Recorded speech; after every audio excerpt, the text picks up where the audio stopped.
Ready to go. Here we go. And someone will have to say the thing after I say this thing. This week's episode of This Is Only a Test is made possible with support from Storyblocks. Every creator should have a Storyblocks membership. They make it easy for you to bring all your stories to life without having to worry about time, budget, or additional resources. Storyblocks is an ever-growing library of 1 million high-quality, royalty-free stock assets, including 4K footage, music, images, Premiere and After Effects templates, and more. And you can even use Storyblocks if you're a member of a large creative team or marketing agency. Learn more and subscribe today at storyblocks.com/onlyattest. Again, that's storyblocks.com/onlyattest. Hey, let's start the show. For Thursday, February 18th, 2021. Welcome to This Is Only a Test, the official podcast of Tested.com.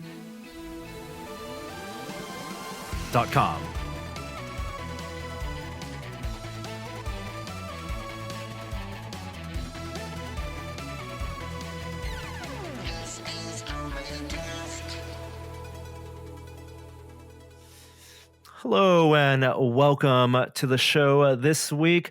It's Norm here, joined by, we got a full crew. We got Jeremy Williams What back up, on brothers? the show. Good to see you. I know you skipped last week because you had no interest in talking about the Super Bowl. Yeah, well, that is true. That is not the reason I skipped, but we'll go with that. Yeah. Yeah, and Kishore's here. Hi. Hey, it's that time of year, that part of the year where there's just not a lot going on. Like, I think that's partially because of the pandemic, because usually this time of year we get like Mobile World Congress, like the after effects from CES. We'd be getting some product announcements, and there just isn't a ton of gadget news right now. totally. I don't know what you're talking about. Nintendo announced today that that a 5-year-old Legend of Zelda game is coming to Switch. Oh, that's not even our top story, but that if it's that not just Breath of the happened. Wild 2, no thank you. That's what I have to say to Nintendo. Though I am what was it's basically a DLC for Mario Odyssey that came out. That's coming out, right? The Donkey whatever. What's it called? Kong? Not Yes, I know what Donkey Kong is, but it's I'll look up. Have the you name. guys have? I don't think we talked about this last week, but have you guys watched any of the videos coming out of Super Mario World, the theme park at Universal nope. Studios? Yeah. in My Japan? daughter is crazy about it. Like, she can't wait to get on a plane, and I'm right there with her. It looks amazing. I just worry that they can't possibly handle the number of people that want to go. I mean, there are people there, plenty of people there now, and there's some really interesting long travel vlogs from Westerners who either live in Japan or are there right now who have been able to go. And we made the conscious decision to watch the video because it was one of those things where it was going to be so long. Like, we didn't do it for Harry Potter, we didn't do it for any of the Star Wars stuff.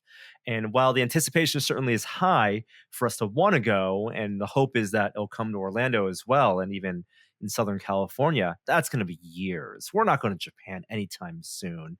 And the experience can't really be spoiled much of it because, like, the Mario Kart ride has an augmented reality aspect to it. But we had questions about the logistics of how big the area actually is based on the maps, what that wristband thing was, and so a lot of that stuff was clarified in some of the videos.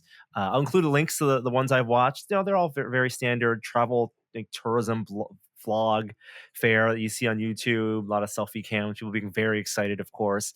But a couple things I wanted to shout out was the wristband was like their version of the Harry Potter one. You buy the wristband, it allows you to tap blocks and activate lights and interact with things in the queues. The lines themselves looked like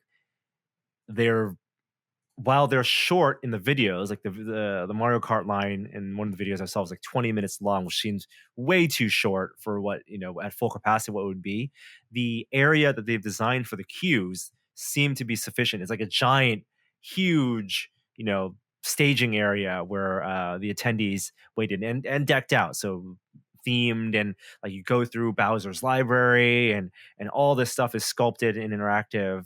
And that looks neat. And then the food is probably the thing that I got most hype for from watching these videos. Have you seen any of the menu at the restaurants? Oh my gosh, they have like is it all eggs? All no, they're large eggs? mushrooms. Hello, Yeah. fungi, right? They have like mushroom,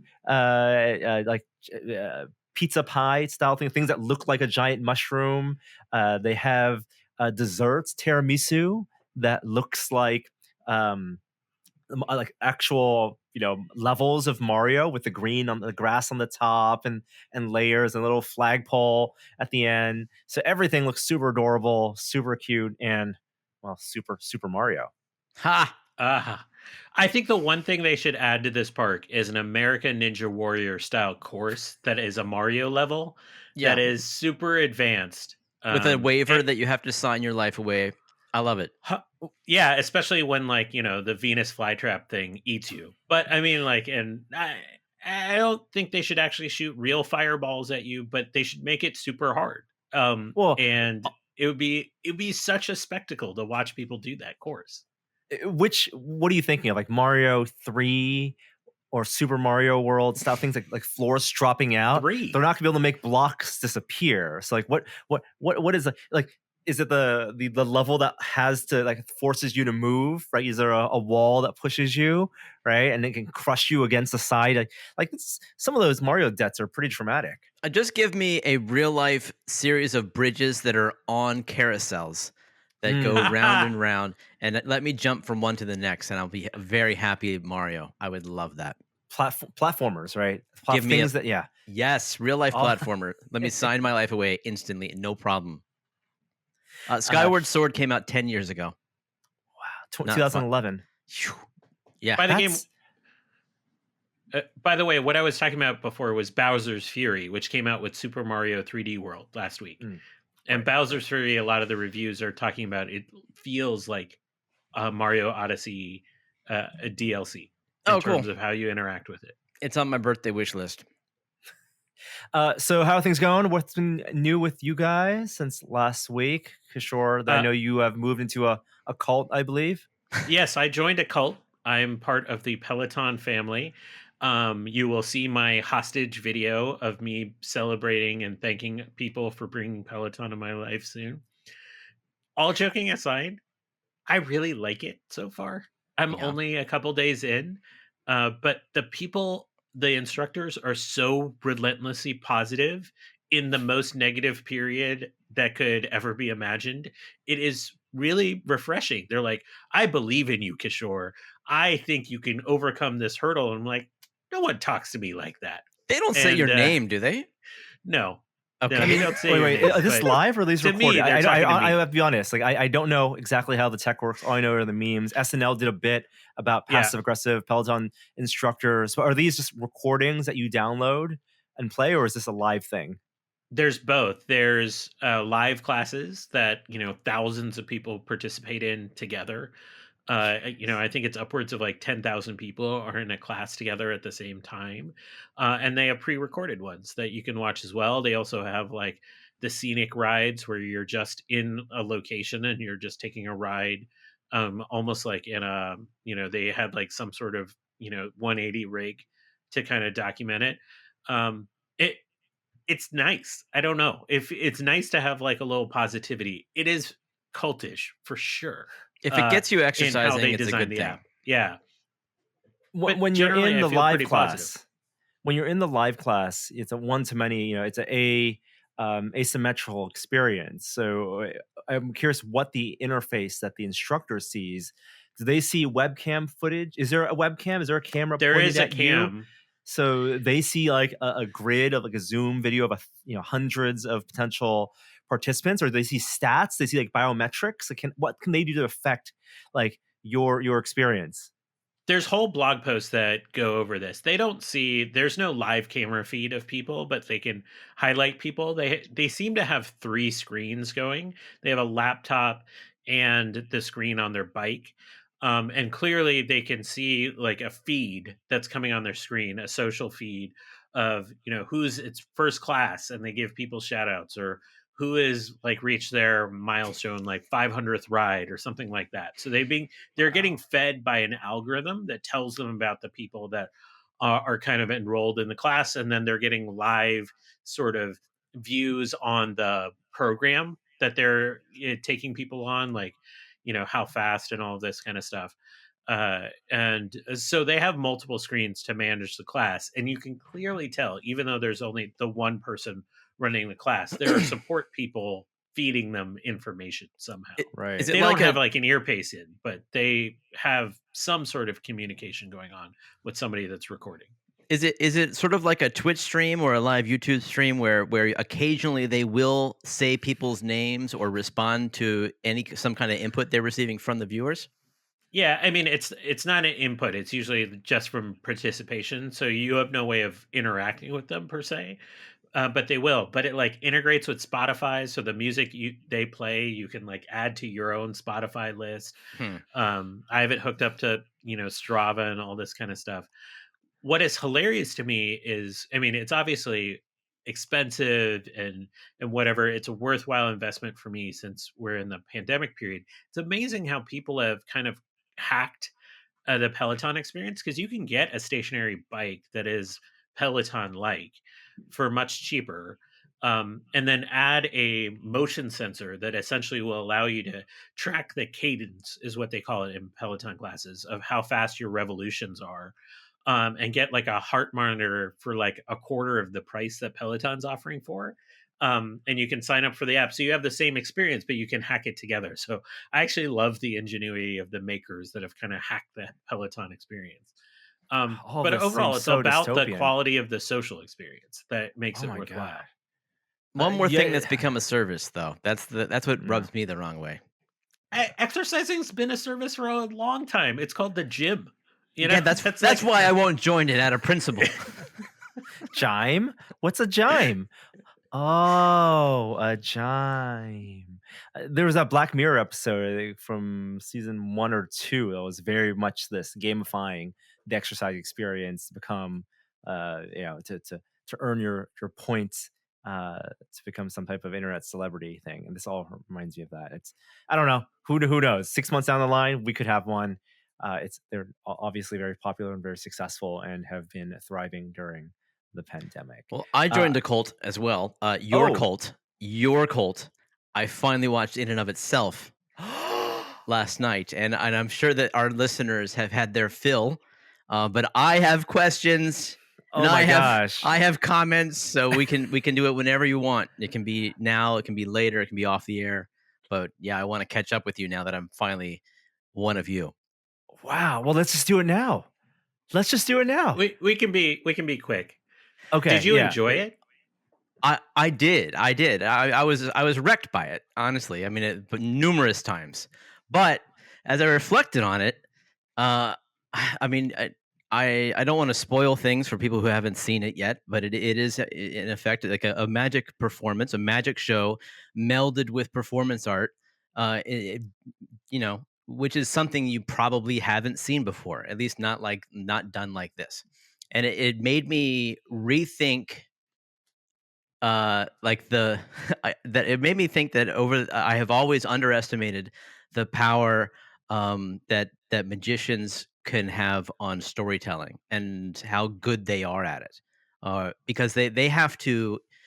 They're basically, misdirection can be a good part of telling a story, including details, leading you to think a certain way and then flipping the script. That's great movie making, and this has a lot of that to it. And I think it all comes from his mind as a magician. But the part that I was struck by afterwards, like as I started to reflect on it, was that I was so moved by it, but I was moved by a manipulation. I was manipulated to feel that way. I was moved by a magic show. There are tricks at play. I was not moved by, a story that I believed in the same sense that, like, if I was moved by a dramatic film or a book or, a story that you would tell me, and so I guess I was moved by fiction that was fiction that was ostensibly real, nonfiction. Like the stories that he told we were to believe were nonfiction, were real. And the magic that he played out, the magic tricks that he performed, we were to believe were real, and that's why they were amazing. You know, if you start to dissect a magic show, which is fun, and that's what I really want to do about this show, is like talk to you guys about how these tricks were done. You know, it's a different experience, but like it's just the idea that a magic show would affect you on an emotional level is astounding. Like that's an incredible achievement. But like how should like how did you guys feel about being affected that way by a magic show? Were you I think conflicted about that?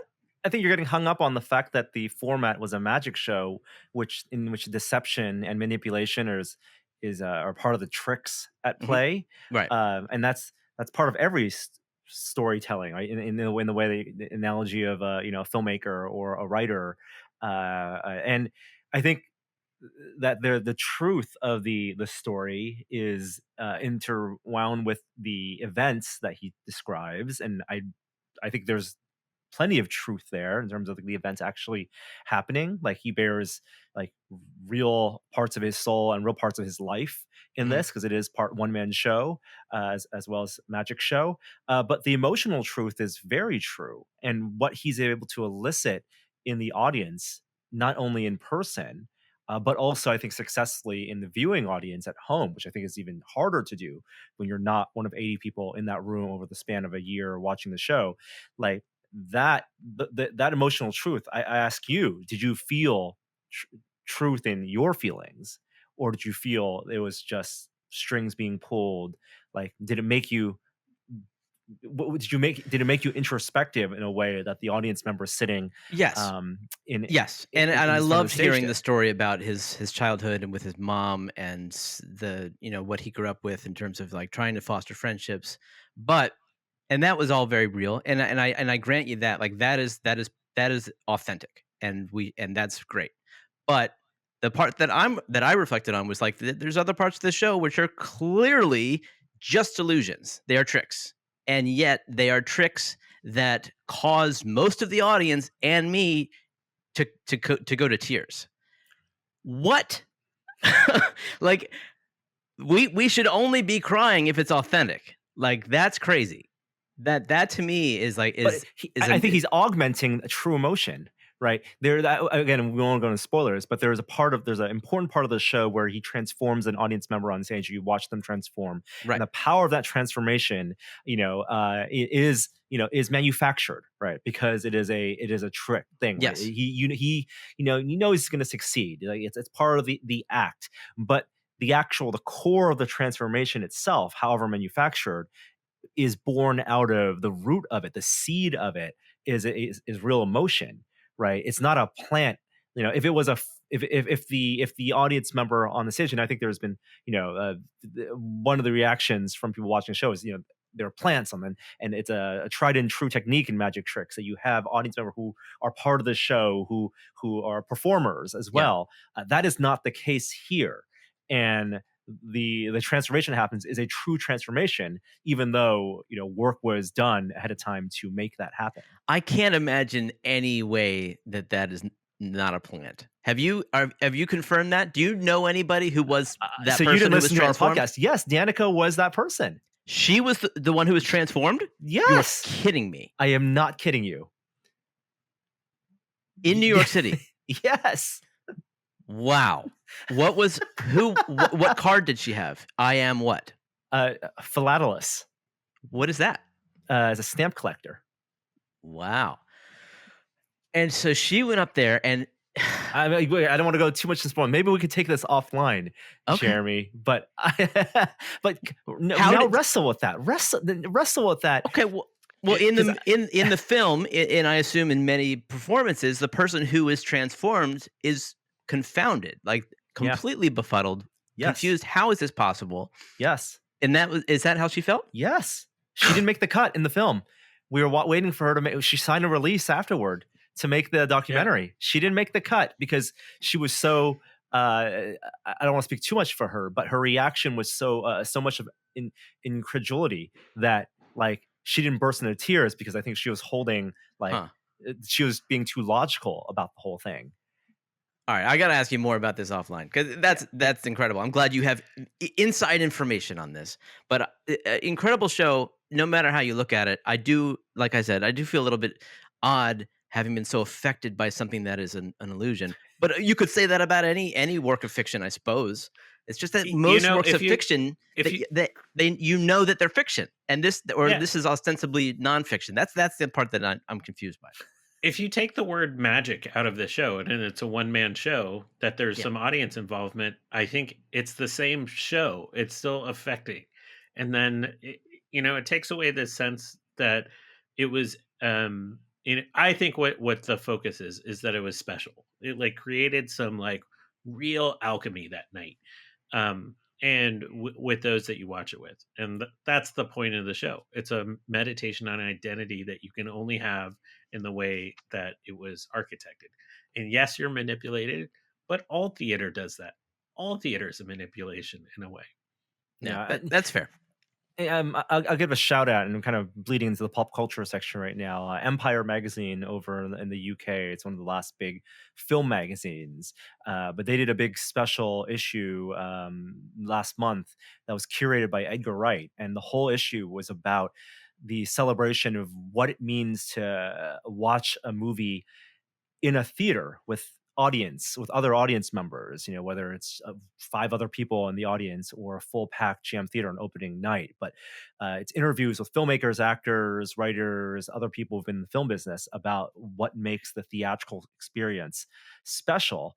And it is we can even describe it, and it's something that we've certainly talked about on this podcast, but it's different for everyone. But there's undeniably an energy and undeniably a value to the physical presence of being in a theater for a live show or a film. And I think what Derek Delgadio did with In and of itself was able to create something special, like to Kishore's point, that shared with those 80 people every single night. The final trick that he does, the climax of the show, binds the audience, binds those 80 people in the shared experience that's unlike anything I'd ever experienced before. And then they successfully took this culmination of every one of those performances and edited it in a linear film across and distributed on Hulu that somehow connected people watching it at home. And I think that's a magical thing that they did. What do you mean connected with people at home? Like the power to have the emotional truth that he pulled out of that last trick. Yeah. And it's tough to talk about without going into spoilers, but like I think he did that successfully every night. The fact that was able to be relayed to someone who, like you or Will, who just watched it at home, and to feel something, that shared feeling of something. I've seen that people talk about how that's affected them on social media since this film came out. And that's a profound thing, I think. Did it remind you guys of Soul? Or I guess in retrospect, did Soul remind you of this show? Because you would have seen this show first. They seem like they have some similar themes. I mean, only in that it sought to bring out some emotional truth in a story that allowed you to maybe be reflective in a way, but very much about identity and how other people define you and how you define yourself. Sure, absolutely, yeah. I mean, those are the dominant themes in both those pieces. Absolutely, yeah. It makes me very excited for his upcoming book. Derek Delgadio has a book called A Moral Man, but maybe just one word together. And it's coming out, I think, beginning of March. I just pre-ordered it on Amazon. I'll include a link to that in the show notes as well. But I'm glad you enjoyed the show. Oh, I'm glad. No, I wanted to thank you for encouraging me to watch it, because I probably wouldn't have had you not. And I really enjoyed it. I really enjoyed the show a lot. I wish so much that I could have seen it, but I'm grateful that they made it into a show you can watch on Hulu.com. All right, let's move on to finally our top story.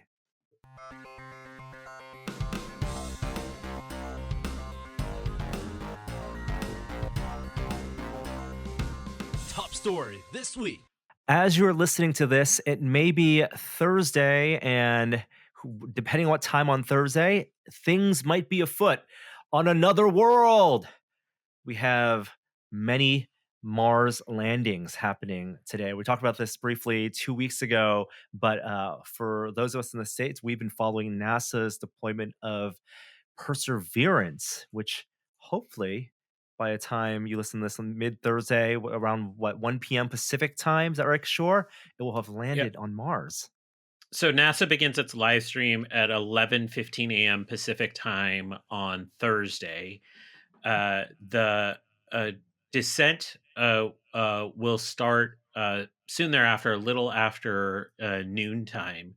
And what we're going to happen is the vehicle is going to hit the atmosphere, pretty quickly slow down, and hits its like deceleration within, its peak deceleration within minutes. And then a parachute deploys, which essentially will go taut, like it'll inflate, as it were, within a second of it being deployed, and sort of gently start to lower this towards the Martian surface. It's still going a couple hundred miles an hour, I think, while it's on this descent. It during this time, it jettisons a heat shield, and then the bottom of the rover essentially starts to activate, where cameras and radar activate that'll autonomously guide it to a location within Jezero crater to land. It will fire rockets to kind of for the final 2 kilometers for this powered descent, and then the sky crane takes over within 20 meters of the surface, like gently lowering it down until it touches down. The A lot of similarities to the 7 minutes of terror for the Curiosity landing. The big difference is that Jezero crater has a ton of boulders in it, because it's the site of a former lake on Mars. And so this is our chance to sort of drill in and look for signs of previous life on the planet. And so this is a much more tricky technical landing, and the rover is doing quite a bit of that heavy lifting.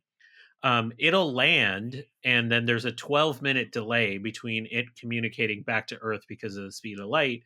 So we'll get confirmation around 12:55, around thereabouts, Pacific time, of its successful landing or not. There's a lot of missions to Mars, upwards of half, that have been failures in the past. So this isn't a foregone conclusion that everything's going to go great. But the track record recently has been awesome. I am definitely tuning into this live stream. If you can remember where you were when Curiosity landed, seeing our friend Bobek in the room, and Adam Stelter and that whole crew, and how they erupted in celebration. The one white guy that started dancing joyously when they got confirmation. We're in a very similar situation here, and it's at a time that most of the U.S. is going to be wide awake and ready to able to watch this. It's a historic moment. I can't wait.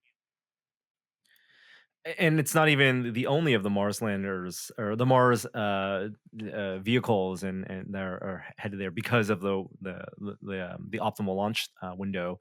But yeah, you guys remember where you were when Curiosity was landing last time? Wasn't it? It was in August, right? August, like it was an evening. What was it, 2012 or so? I remember the footage. I remember all the hype and the animations with that 7 minutes of terror. And I think we talked about how the NASA, obviously priority one is landing the rover, but the tech has come so far, and they have now ways, hopefully, of documenting that very exciting part of the landing. Oh, Yeah, we want this to be a regular thing, but it's going to be nerve wracking. it's never going to be a regular thing. Like it's just like every time I watch a SpaceX launch and watch a rocket land on a barge in the middle of the ocean, I'm never not going to be excited about this. May that This always is be the case. I mean, the problem is that people do historically lose interest in these things. That's why we stopped going to the moon, for instance. Like it just after the Apollo missions, the public just decided no thank you. I've seen this before, and now that we got these guys home safe, that's enough. Well, to be fair though, the scientific impetus to go to the moon was lessened we're in a very different situation with Mars right now. And the length of travel, this isn't the moon, this is another planet. And the potential here to find signs of life on another planet, this is the closest chance, statistically, that we're going to get to it, given what was in Jezero crater. So I can't help but be just uh, around the solar system excited Yeah. for this tomorrow. And I think everyone should tune in. I actually might stream and just do like my reactions to it, because this is just monumental. Like, we're at a point right now where the first human to walk on Mars is alive. Somewhere on this planet is That's alive. That crazy. person. That's a perspective. Wow. It could be Avery. No. Would you allow your children if they want to be the first person You on Mars? realize if your child were eligible, you would not be in charge of them anymore. If you knew now, you could still affect the path of the future to change that path. I don't know. That's a dad question if there ever was Yeah. one.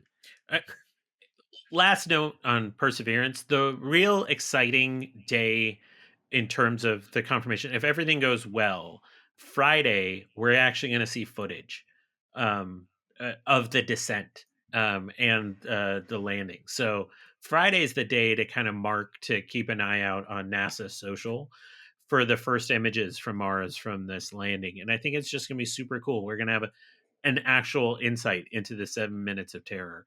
And video, as I mentioned before, it's going to be a series of still images, is what it's going to look like, of that experience. That's awesome. Yeah, I think of not only the camera technology that's gotten better, and also the relays for data to come back from Mars, but also computer processing technology to interpolate the images and create not just colorized images. Now there will be real color, but all that raw data being visualized in really cool ways back here. Yeah, lots of I cool stuff. Are the signals relayed from an orbiting satellite around Mhm. Mars? Yeah, and everything comes through the Deep Sky network, which routes through JPL. So, yeah. All right, let's move on to pop culture.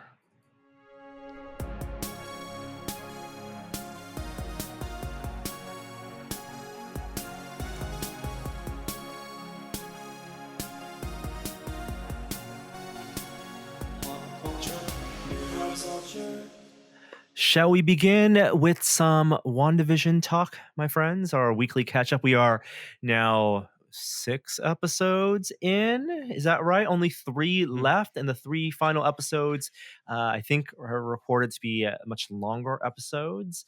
But the format absolutely has shifted. Jeremy, you weren't here last week as we talked about a major developments. One of the biggest episodes so far, but things seem to be shaken up even more. So, a little bit of a recap, of course, if you've been following WandaVision. Every episode so far, except for one of them, has taken on a version of a sitcom from the 20th century.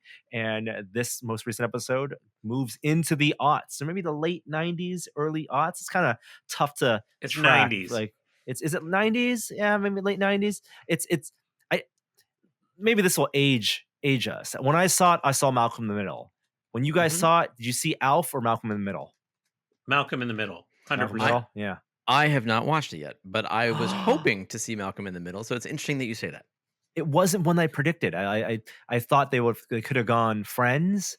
There's so many '90s era sitcoms that household sitcoms. They didn't really go Full House on one of them, and there's '80s episode. It kind of a little bit more.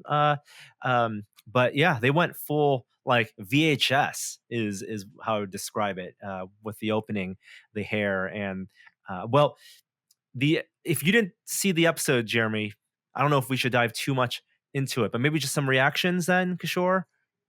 I think every Predictions? cosplayer is going to be going as that version of the Vision, next time there's a con.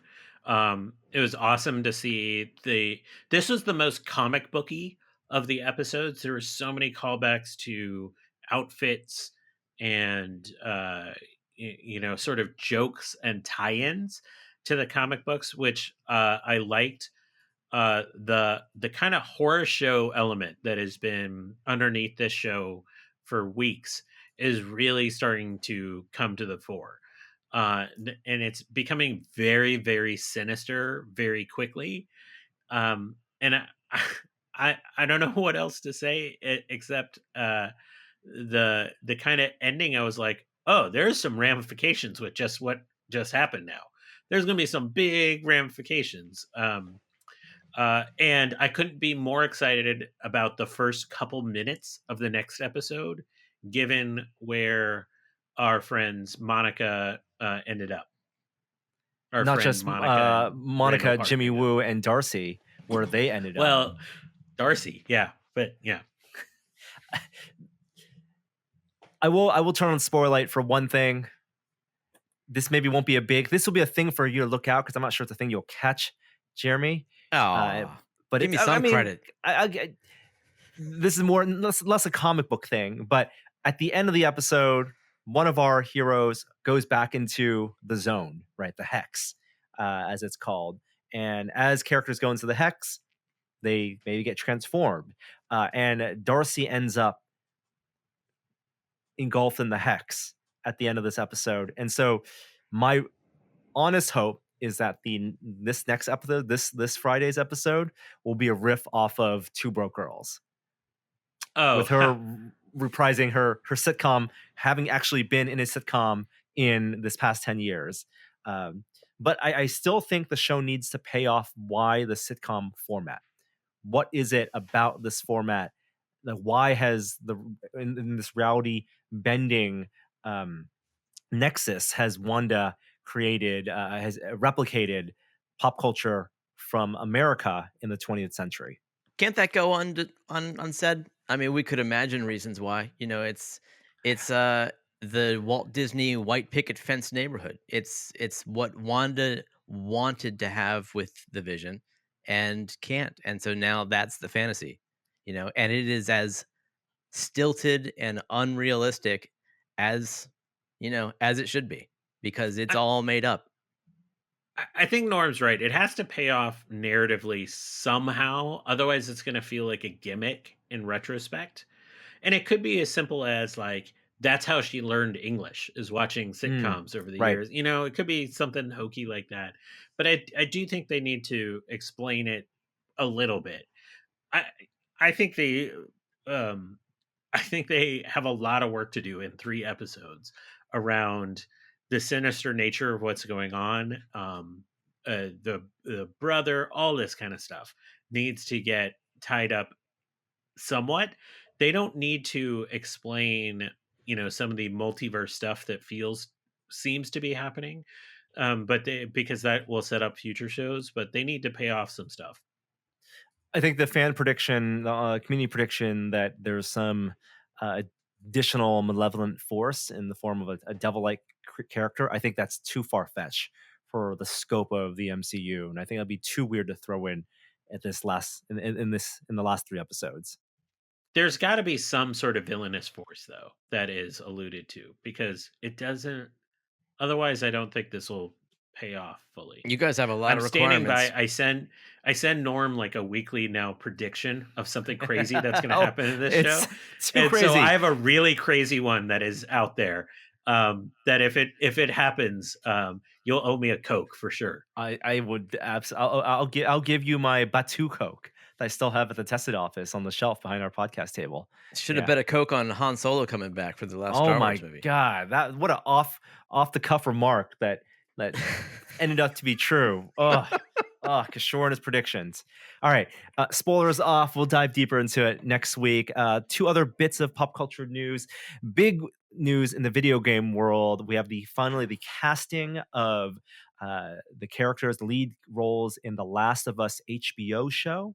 Of course, it's a beloved 2-game franchise, Last of Us 2, winning all the Game of the Year's awards last year from Naughty Dog on the PlayStation platform. But Last of Us 1, I don't know what they're going to adapt from, but Craig Mazin, who did Chernobyl, was the creator and writer of Chernobyl miniseries on HBO, is the co-writer, and I think Neil Druckmann from Naughty Dog is the other co-writer as well. But they've casted Pedro Pascal in the lead role as Joel. I don't know if either of you played the Last of Us games, but Pedro Pascal being someone shepherding a child across a post-war wasteland seems to be a thing now. I mean, his paternal role in the Mandalorian has kind of bridged to this character portrayal.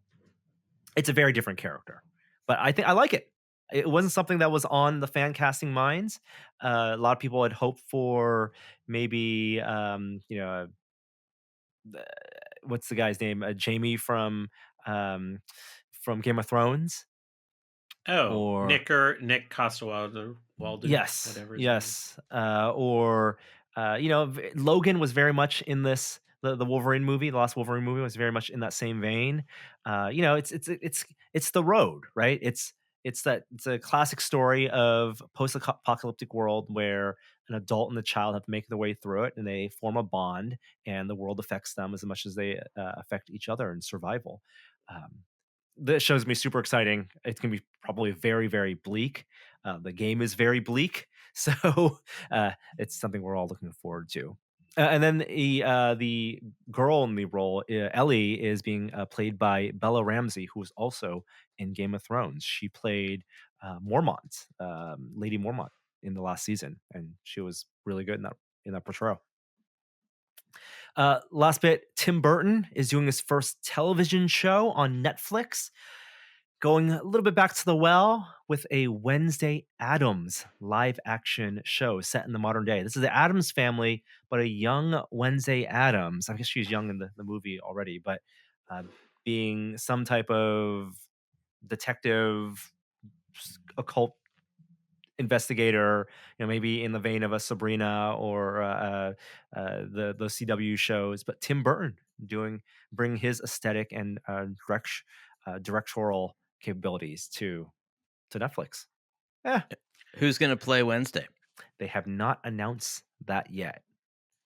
Can somebody talk to Tim Burton about like this gothic phase that he's been in for like 60 or 40 years? I don't How think long you has can it call been? it a phase. I think it's an It's identity. not a phase. Is a little bit too one note. I was like, what's the character that Tim Burton, a stereotypical Tim Burton would get into? Wednesday Addams is like high on that list. This is ridiculous. Sorry, Yeah. I'm not hyped for this. The Addams Family is right there next to Edward Scissorhands and Beetlejuice, just kind of like in the time period. So you're right. He was on a huge role in the late 80s. I mean, the biggest movie in the world was Batman in 1989. He was the biggest director in the world, and he followed that up while doing Batman Returns. He also produced Nightmare Before Christmas. So what a string of hits. But yeah, I mean, he's had a few, I think, critical successes in explorations in weirder films like what was it, Big Eyes he did. Mhm. But things like his blockbuster films haven't done so well. The Johnny Depp one he did, what is it? Dark Shadows. His Planet of the Apes was hugely hyped, but ultimately I think disappointing. And then he did the Alice in Wonderland film, which made $1 billion. But Did it? creatively, yeah, it made It $1 wasn't good, billion. But the kid likes it. But yeah, it doesn't stand the test of time. I think not as much as the original. Interesting fact. I think and again, this is maybe apocryphal, but did you know that Beetlejuice, the studio did not like the name Beetlejuice and wanted Tim Burton to change it, and he offered as a joke to change the movie's name to Scared Sheetless, which was a intentional Much bad name, worse. and the studio wanted that name. They thought it was clever, and they wanted that name, and it was a fight for them to keep the Beetlejuice name. There goes your bit of movie trivia for the week. Nice. All right, let's move on to tech news.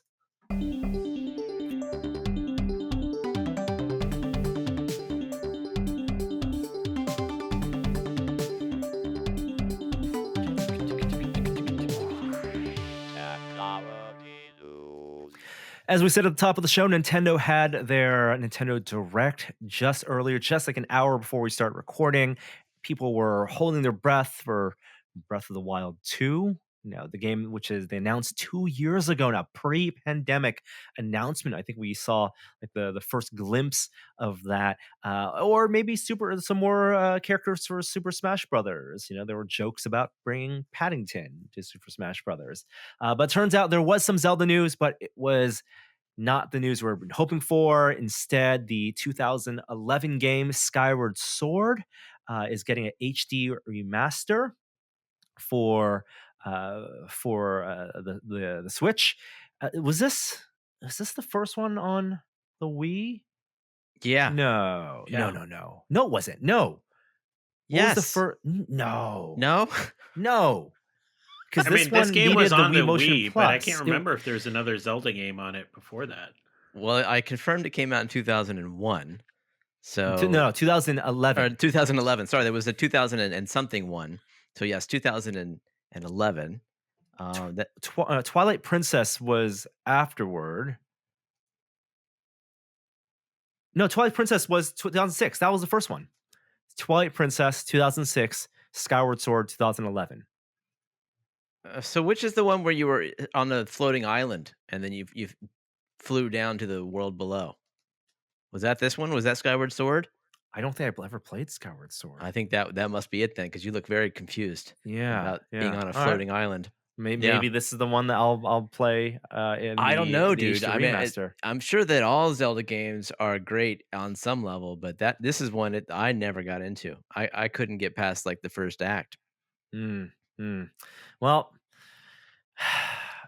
how long until we get Breath of the Wild 2 is the question. It game's can't be been out long. for It over has to be 5 within the years next now. year. Dude, It'll be within the next year.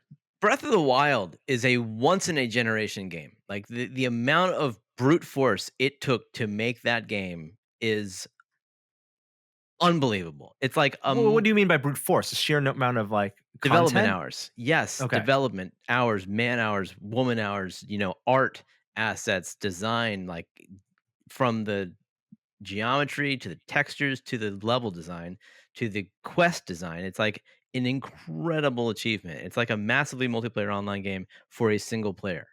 And I don't imagine that the sequel will be anywhere near the impact will have the impact that the first game had, but I will play it. It is my favorite game. It's undeniably the scope is massive, and development for Breath of the Wild, according to Wikipedia, was 5 years. The game came out in 2017, so it's going to be come March. It will be 4 years since the game's release. But I'm sure much of that development wasn't just asset building; it was the perfecting of the game design. And Yep. if Breath of the Wild 2 takes the same approach, it being a sequel in terms of the style of gameplay, they've solved much of that. Yes, they're going to want to innovate in some other ways, but if you're just talking about pure level mission creation, voice recording, animation, asset creation, there's no reason why Breath of the Wild 2 couldn't be just as large in scope. And I think that those two things were happening in tandem, and that there was 5 years worth of asset development. And so, but it has been a while since Breath of the Wild came out. It has been years. It's been 2 years since the trailer for Breath of the Wild 2 came out. So I will be as patient as I need to be for Breath of the Wild 2. Yeah. But like when you saw the trailer, you're like, okay, maybe we're a year and a half, 2 years away from this. It's been 2 years. So that's why I was thinking, I think it'll come out this year, actually. I think most people think it's going to be early next year. But there's so much to tell with Ganondorf waking up. Like, that's such a massive story. So I think the game will be bigger. I think they're probably perfecting some of the mechanics, because there's going to be some new fighting mechanics for Link that they're going to have to make available somehow. and the what was it? Twilight Princess, the first Wii um, Zelda was one that bridged the console generation, right? It was out on both GameCube and Wii. And so the question is for Breath of the Wild, there's so many people have Switches now. Obviously, you want to make it compatible with everyone that has a Switch now. But if the rumors bear true that they're working on some type of Switch Pro, could it be that extra development time would make it take advantage of whatever rendering capabilities that you might get on the Switch Pro to Right. sell Well, new hardware? Breath of the Wild was also a game that bridged generations because it was on the Wii U. Oh, was it also? Yeah, Yeah. it was Jeez. also on Switch, and the Switch was the superior version. Yeah. Yeah. I was know. secretly hoping if they were going to announce a game. I actually really liked Windwalker, even though it's like a totally different art style. That game was fun. So I actually was hoping they would do a remaster of that. Didn't they already do that? Did they? Wind Waker? Yeah, Wind Yeah, I Waker believe HD. so. Yeah. Yes. You're in luck. When did that come out? Available now. There you go. They redid it for Wii U. Oh. Because this is the 1080p resolution. Well, I hope Is it on everyone's Switch, enjoying this discovery of things that came out 10 years ago. This is what COVID has done to us. Speaking of things that came out decades ago, GTA 3 finding new life because industrious coders and hackers have found a way, and I don't understand how this works, to reverse engineer the raw source code of GTA 3. How do I haven't done any programming outside of like AP classes in high school, so and some light stuff in college. But my understanding is when you compile code, it goes in one direction. Like information is lost for when you create the exe, that you can't just go back to the source code. How do you reverse engineer assets to code? Look, I wish I could tell you. This is an amazing thing, and that we should get somebody on here who knows what they're talking about, because I'm sure there's a really cool story to be told. I know nothing. I know that there are decompilers that can take compiled code and reverse it into some sort of readable, probably like assembly language, which is what your compiler, when you're writing C++, will convert it to, and then that's basically your machine code. But it's not going to have any comments. It's going to be a jumbled mess. You're not going to have the structure, organization, stuff like that. So the fact that they did this on any level is amazing. Of course, like, how old is Grand Theft Auto? It's over 10 years old. It's so this has taken a while, and it's the kind of thing that you would expect from a game that is now showing its age like this. But it's I mean, it's awesome. It's awesome, and I love all the implications of what this has in terms of porting to new platforms. There's a lot of people who'd love to see it in VR. Obviously, it would take not just a matter of compiling it. You'd have to change so much about the gameplay in order to make it work in stereo and not cause motion sickness. But it's all possible now, and it's exciting. It's a great game to this day. Yeah, possible improvements that they listed include, not only bug fixes, but reduced loading times, improved rendering, widescreen support, free floating camera systems, which I guess when you have that kind of free floating camera, that's how you would get that type of VR support, by having multiple views to render, and then also porting to Linux and Switch and even other platforms, aside from, of course, the assets. So much like when we talk about the Doom 3 VR port, you'd have to buy the game, get the assets, but then in that case, the source code was actually publicly release versus backward engineered. Xbox recently, Microsoft just announced a boost mode for their Series X. I still don't have a Series X or S, but this is one of those things that's like only happens in consoles. When you see a console generation get updated and there's backward compatibility and it's emulated, you don't actually always get improve all the benefits of the hardware that you would get on with faster hardware like you would on a PC just by upgrading your graphics card. But this is a new mode called FPS Boost, and for compatible games such as Far Cry 4 and Watch Dogs 2, you get up to twice the frame rate, up to 120 FPS in some instances. And you toggle it just like you would toggle on something like HDR. It's like my 486 had a turbo button. Oh my god! Yeah, it was like actual physical button on the chassis that was tied to a jumper on a motherboard or something, and a light would turn on. But what did that do? What did the turbo button actually do?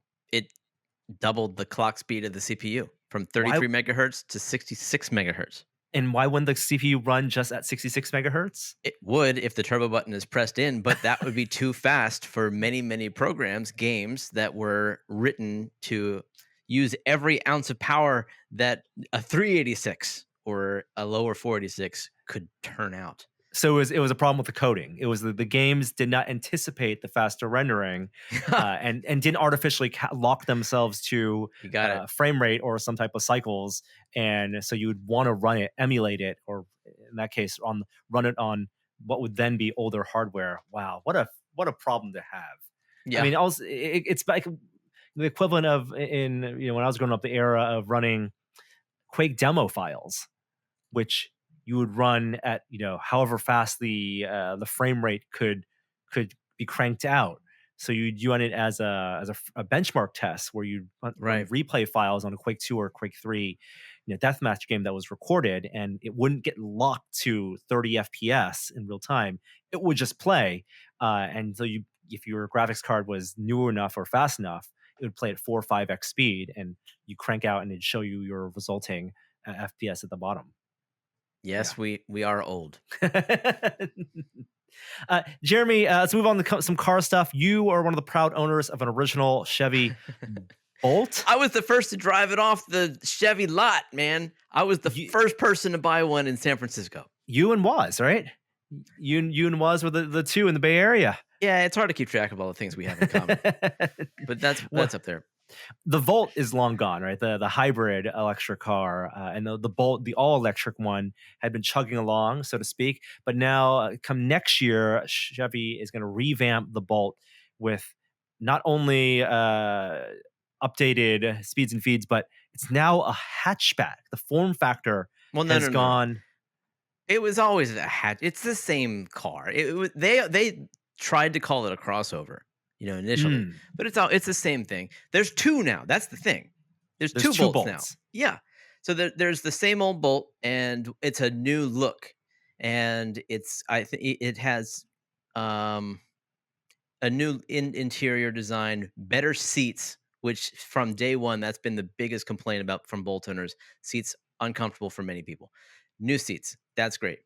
But they have a whole new Bolt now that they're calling the EUV. That is essentially the same car. I don't understand it. It is the same platform. It's the same motor, the same drivetrain. Everything about it is the exact same. It has a slightly different body.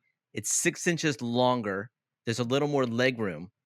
And in this car, you can get the option of level 2 self-driving, which they're calling Chevy Super Cruise. And you can't get that on the new Bolt, even though they're both they're both essentially like new models. So it's very strange. I'm not sure why they're making this second model. It seems like a lot of work because there's no practical difference between the two cars. You can't get an all-wheel drive version of the EUV. It's still 2-wheel drive. Same range. Very strange. But the EUV is way more expensive, presumably. It's like $3,000 more expensive.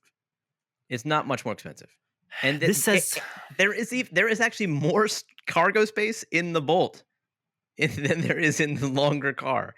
It's an odd thing. I'm not sure what to make of it. So I'm mostly disappointed because I was thinking of trading in my car. I'm on my 5th year of my Bolt. I was thinking of trading it in this year for the new one if there was a level 2 self-driving option, and there isn't. You have to get this, what I think is like even worse looking EUV version of the car. So I'm opening my eyes to what else is out there. I actually asked on Twitter. There's an enormous number of people who have their eyes on the new ID4. I don't know about this. Yeah, it's a Volkswagen. Yeah, that's the Volkswagen. Yeah, it's the first Volkswagen all-electric car, and it was like I think it's out in Germany and England first. They have a lot of reviews there. Surfaced as of like 2 months ago, but it's coming here this year. The first round is like sold out, but you can get in line for one later this year. But it's got level 2 self driving. It's got an amazing array of technology that I haven't seen in any from anybody else, including a HUD system that is like beyond what the other people have done. It actually has a 3-dimensional HUD where it will project GPS directions on the road in front of you, and Mm. they will start in the distance and they will come closer to you, and So parallax. You'll Whoa. get some and type they'll because of the screen that it's projecting on. they will highlight cars in front of you and like say put a little line beneath them, and it will motion track them, and it will say this is the car that like adaptive cruise control is tracking right now. It's crazy space age. It has a light, like an LED strip that goes along the entire front of the car beneath where the windshield meets the like the dashboard, and that entire LED strip is used to like indicate turning directions and like alerts.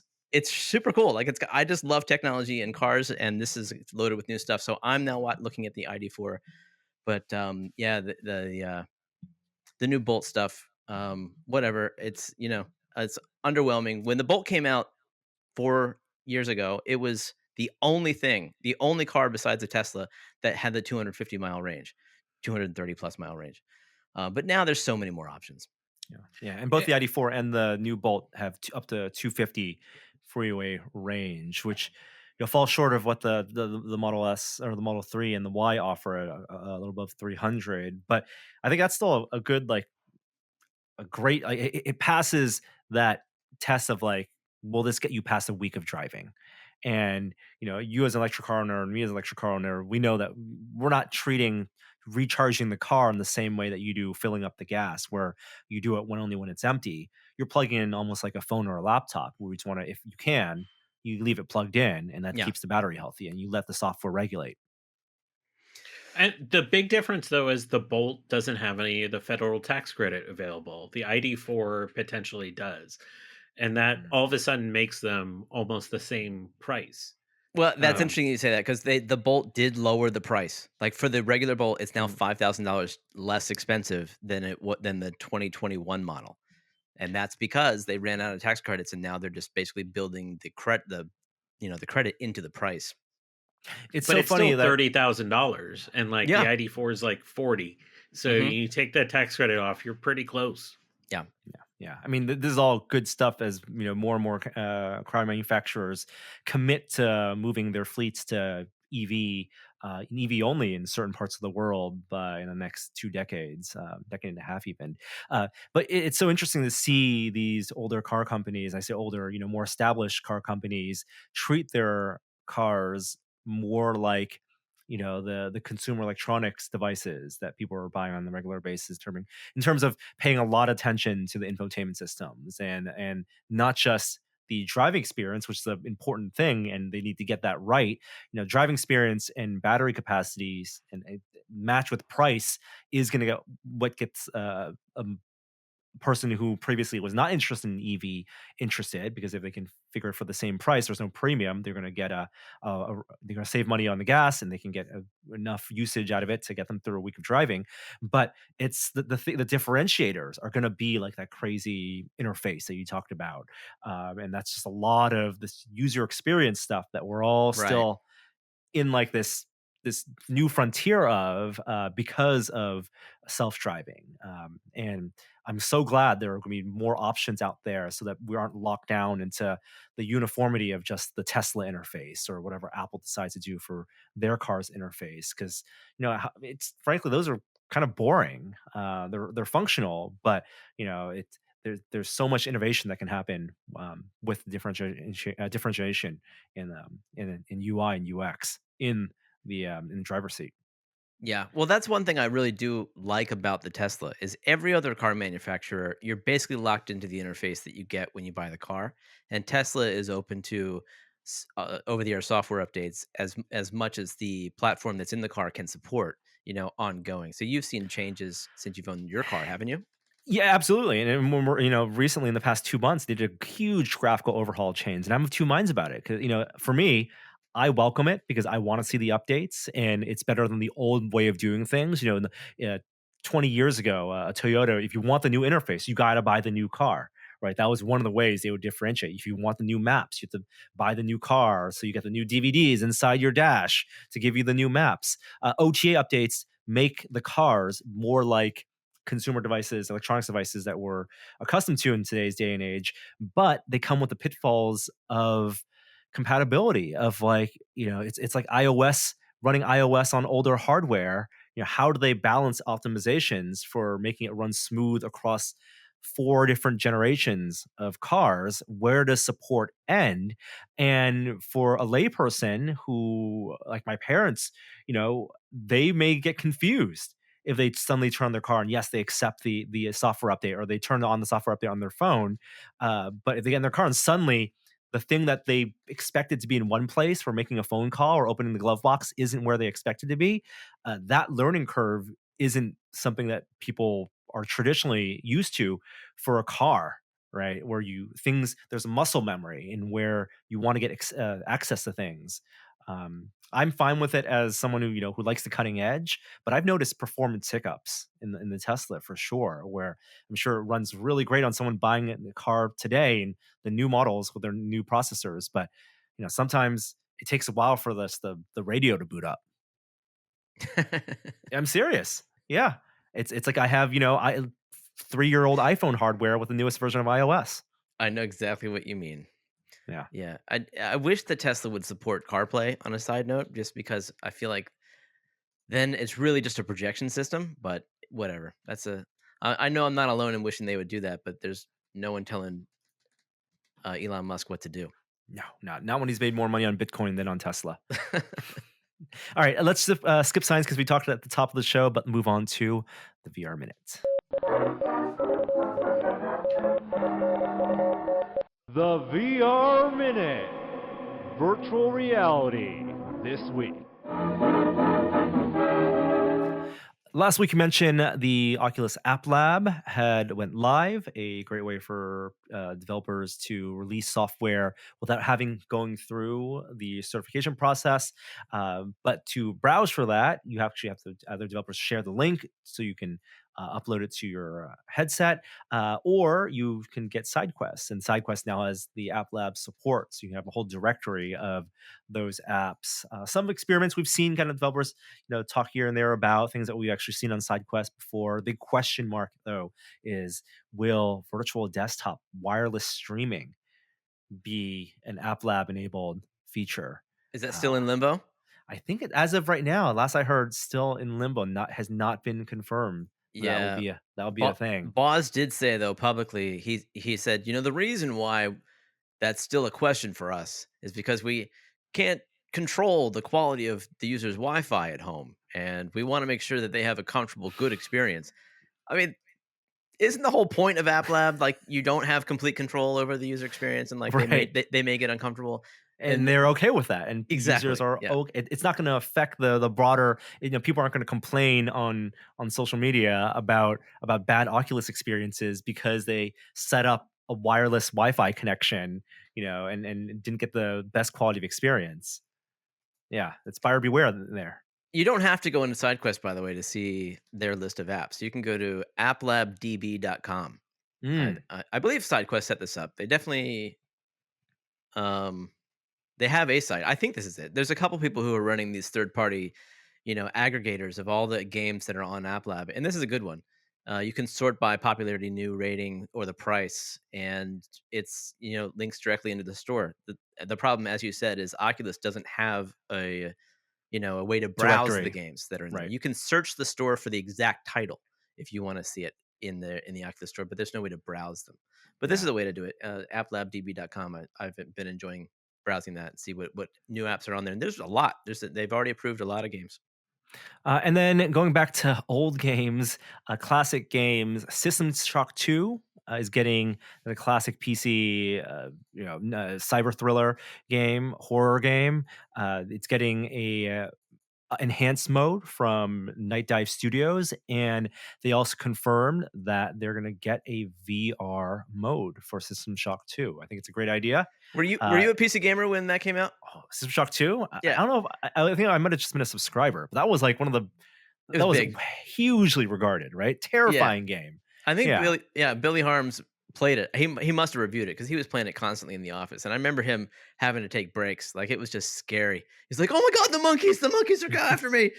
That was a game that I respected and wanted to enjoy, but the slowness of the RPG aspect kept me from enjoying it too much. It's the perfect game for me to revisit in VR because I'll be more immersed and I'll enjoy those RPG aspects more, I suspect.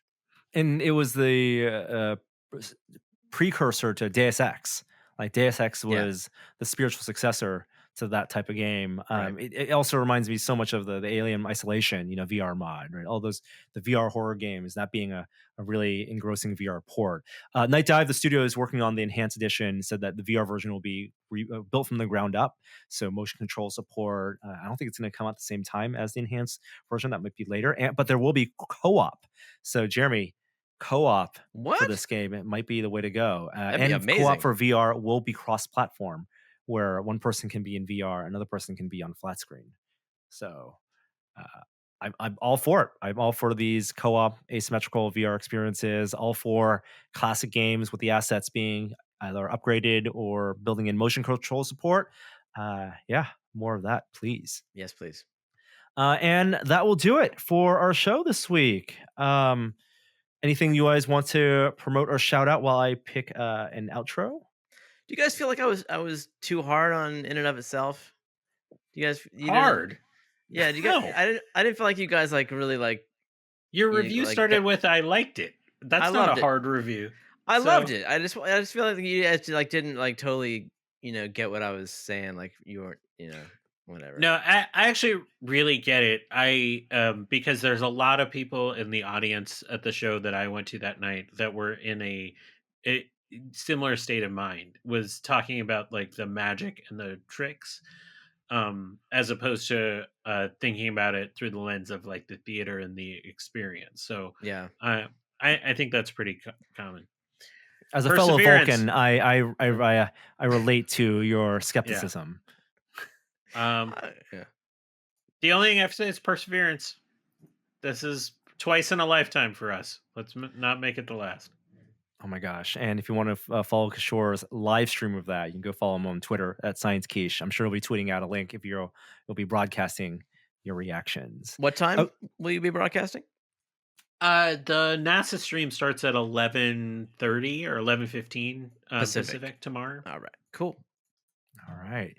Fingers crossed. Let's make this happen. And with that will be it for this show. We have an outro again from Great Job from the archives. I'm going to run out of these once in a while. Hey, if you have an outro you want to send, please send it our way. You can always email it to me or post it to me in Discord or send it to me on a DM. But here goes. This one's called I Feel Lucky. Hi there, I didn't see you. That's it.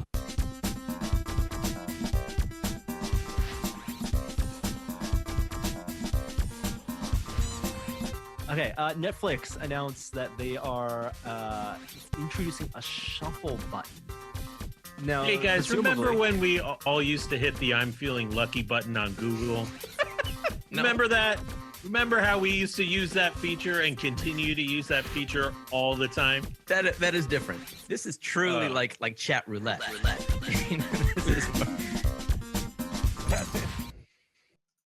And they never released that feature. They didn't? I don't think they ever did. That's No. funny. No.